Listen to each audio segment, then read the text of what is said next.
अर्थिङका लागि आवश्यक सामग्रीहरू के हुन् र अर्थिङ कसरी गरिन्छ भनेर आज म तपाईहरुलाई भन्छु। यसका आवश्यक सामग्रीहरू तामाको पाटा 1 फिट इन्टु 1 फिट, अर्को कोइला 10 केजी र नुन 10 केजी। यो कोइला र नुनले चाहिँ कन्डक्टिभिटी बढाउन हेल्प गर्छ, जसले गर्दा चाहिँ त्यो जुन करेन्ट आएको हुन्छ त्यसलाई ग्राउन्डमा सजिलै तरिकाले पठाउन सकिन्छ। अर्को छ तामाको तार 8 देखि 10 mm को तपाईहरुले राख्न सक्नुहुन्छ।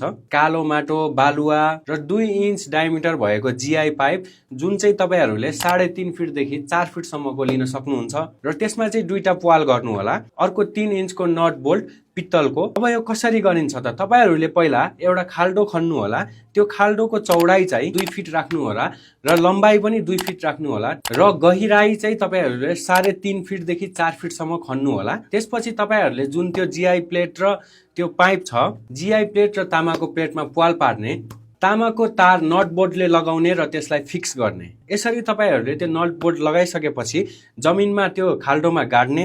लेयर बाइ लेयर तपाईहरुले कोइला, नुन, कालो माटो, बालुवा राख्ने र माथिबाट चाहिँ त्यो माटोले फेरि पुर्ने। त्यसपछि त्यसमा तपाईहरुले टपमा पानी राख्नुहोस् र अन्तिममा तपाईहरुले अर्थिङ वायर जोड्ने। रड माथिबाट तार निकालेर डिस्ट्रिब्युसन बोर्ड अथवा मेन स्विच बोर्डमा कनेक्ट गर्ने। यसरी तपाईहरुले सजिलै तरिकाले अर्थिङ गर्न सक्नुहुन्छ। र यो अर्थिङ कसरी चेक गर्ने भनेर मैले एउटा भिडियो बनाएको थिएँ, त्यो तपाईहरुले हाम्रो यो घरदरबार पेजमा हेर्न सक्नुहुन्छ। धन्यवाद।